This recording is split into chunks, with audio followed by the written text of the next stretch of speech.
Hello friends, आज हम draw करेंगे एक ग्राफ साइन इनवर्स x अपन 4+1 का और फिर कोरस्पॉन्डिंग डोमेन या रेंज भी निकालेंगे। क्वेश्चन साइन इनवर्स का कोई सा भी हो या कॉस इनवर्स वाला हो, उससे फर्क नहीं पड़ता है। पहले आपको साइन इनवर्स x का बेसिक ग्राफ, उसका डोमेन और रेंज पता होना चाहिए। उसी के बाद आप इसका ग्राफ बना सकते हो। तो सबसे पहले मुझे साइन इनवर्स x का डोमेन और रेंज चाहिए। तो साइन इनवर्स x की डोमेन क्या होती है? ये होती है -1 से 1। और इसकी रेंज क्या होती है?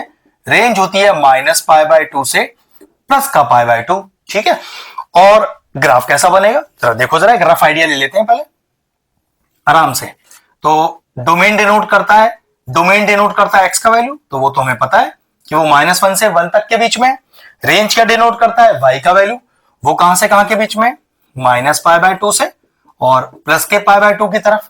अब जरा ध्यान से देखना, अगर इस पर एक लाइन ड्रॉ कर दें इस तरह से रेंज के लिए और डोमेन के लिए, तो आपका ग्राफ इस बॉक्स के बाहर नहीं जाना चाहिए। तो देखो किस तरह का होता है साइन इनवर्स x का ग्राफ। +1 से -1 के बीच में होगा और ओरिजिन से पास करता हुआ होगा। तो देखो ध्यान से जरा, एक रफ ग्राफ जो मुझे पता होना चाहिए वो कुछ इस तरह का होता है साइन इनवर्स x का। लेकिन प्रॉब्लम है यहां तो एंगल में कुछ और ही है, तो क्या करें? क्वेश्चन की रेंज तो y है, तो भाई देखो रेंज तो हमारी इस बार -π/2 से π/2 ही रहने वाली है, क्योंकि रेंज इज y। मेरा क्वेश्चन भी तो ऐसे ही था, y is equal to sine inverse x। मेरा अब क्वेश्चन भी y इज इक्वल टू है, y होता है रेंज। तो जो रेंज यहां है बिल्कुल वही रेंज यहां होगी। डोमेन x होता है जो कि -1 से 1 है, लेकिन दिक्कत है मेरा डोमेन तो कुछ और ही है। तो इसका मतलब ये हुआ मेरे फिगर में सिर्फ डोमेन चेंज होने वाला है, रेंज सेम रहेगा, प्लस जो शेप है मेरे साइन इनवर्स x के ग्राफ का वो भी सेम रहेगा। देखो तो रेंज तो रहा सेम। आइए डोमेन की बात करते हैं। तो डोमेन एक्चुअल में क्या होता है? इस x की वैल्यू को ही तो डोमेन बोलते हैं। तो x/4+1 वो डोमेन कहां से कहां तक का होना चाहिए? वो डोमेन -1 से और +1 तक के बीच का होना चाहिए। इससे मेरा नया डोमेन आ जाएगा। देखो जरा, सबसे पहले इस +1 को हटाओ, तो उसके लिए तीनों जगह -1 कर दो। कैसे? देखो, एक -1 यहां, एक -1 यहां और एक -1 यहां। उससे क्या फायदा हुआ? ये चला गया, क्या आया? x/4 greater than equal to -2 less than equal to 0। अभी अपॉन का 4 भी हटाना है, तो तीनों साइड क्या करो? 4 मल्टीप्लाई कर दो। तो x/4 into 4 less than equal to 0 into 4 greater than equal to -2 into 4। ये 4 से 4 भी गया। x का वैल्यू आया greater than equal to -8 less than equal to 0। ये लीजिए, आ गया मेरे पास नया डोमेन। 0 से स्टार्ट होगा, -8 तक जाएगा। मतलब मेरा डोमेन कह रहा है कि वो 0 से स्टार्ट होगा और -8 तक जाएगा। तो किस तरह का फिगर बनेगा देखो जरा ध्यान से, क्योंकि क्वेश्चन के रेंज में तो कोई चेंज है नहीं, मैंने शुरू में बताया। तो चलिए जरा ध्यान से देखते हैं।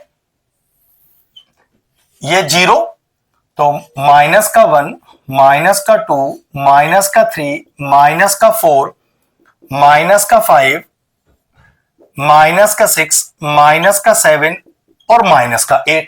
ठीक है, ये वाली बात। रेंज प्लॉट करो, रेंज तो यही रहने वाली है, -π/2 से π/2। अब प्रॉब्लम ये है, क्योंकि मेरा ग्राफ अब पॉजिटिव साइड में तो है नहीं, पूरा नेगेटिव साइड में है, तो कहीं पर ये इंटरसेक्ट करेगा एक्स एक्सिस को, और करेगा तो कहां से पास करेगा? क्योंकि 0 से -8 के बीच में शेप तो ऐसे रहने वाली है ना, जो -π/2 से स्टार्ट होगी और π/2 तक जाएगी, 0 से 8 के बीच में। अब दिक्कत है ये बीच में यहां का इंटरसेक्ट करेगा, और करेगा भी नहीं करेगा कैसे पता चलेगा? तो चेक करो, एक्स एक्सिस पर आपको ऐसा पॉइंट ढूंढना है जिस पर ये ग्राफ इंटरसेक्ट करेगा कि नहीं। तो एक्स एक्सिस पर अगर पॉइंट ढूंढना है तो y की वैल्यू को 0 पुट कर दो। तो चलो वही करते हैं। हमारे पास जो इक्वेशन जो कर्व है उसमें y की जगह 0 पुट करो। तो 0 is equal to sine inverse x/4+1। Sine inverse को उधर लाओ, तो ये बन गया sine 0 is equal to x+4+1। Now what is sine 0? Sine 0 0 होता है, +1 को उधर लाओ तो -1 is equal to x/4। Cross multiply करो, बिल्कुल ये बात क्लियर हो गया कि मेरा ग्राफ जो मैं बनाने वाला हूं वो x इक्वल टू -4 को टच करता हुआ जाएगा। ध्यान रखिएगा, मतलब इस पॉइंट को टच करता हुआ जाएगा। तो चलिए सबसे पहले अपनी इस लिमिट पर एक डॉटेड लाइन डाल देते हैं, जिससे कि हमारा ग्राफ इस लाइन को पार ना कर जाए, बनाते समय एक परफेक्ट ग्राफ बने। ध्यान रखना, शेप यही रहना चाहिए। एंड लिमिट्स मेरे पास हैं माइनस के π/2 से π/2 और लिमिट 0 से 8 तक की 4 से पार करता हुआ, और शेप इस तरह का। देखो जरा ध्यान से, तो चलिए बनाते हैं इसको, कुछ इस तरह का शेप देने की कोशिश करते हैं। ये अब अगर शेप आपको लग रहा है थोड़ा सा उस तरह का नहीं आया तो मिटा लीजिएगा और एक प्रॉपर वही शेप दीजिएगा दो एक्चुअल में साइन इनवर्स एक्स के ग्राफ की शेप होती है। लीजिए बन गया हमारा ग्राफ। इंपॉर्टेंट पार्ट क्या है, नई रेंज और डोमेन निकालना क्वेश्चन के हिसाब से। एक बहुत ब्रिलियंट सा क्वेश्चन था, फिनिश हो गया। अगर इस तरह के और इंटरेस्टिंग वीडियोस देखना चाहते हैं तो हमारे चैनल की प्लेलिस्ट में जाएं, वहां इनवर्स ट्रिग्नोमेट्रिक फंक्शन की सेपरेट प्लेलिस्ट बनी हुई है। वो प्लेलिस्ट में एंड स्क्रीन में भी डाल दूंगा और सारे इंपॉर्टेंट चैप्टर्स की प्लेलिस्ट के साथ जाकर उन्हें भी चेक कर लीजिएगा। एक हॉट्स लेवल का शानदार सा क्वेश्चन फिनिश हुआ, वीडियो फिनिश करते हैं।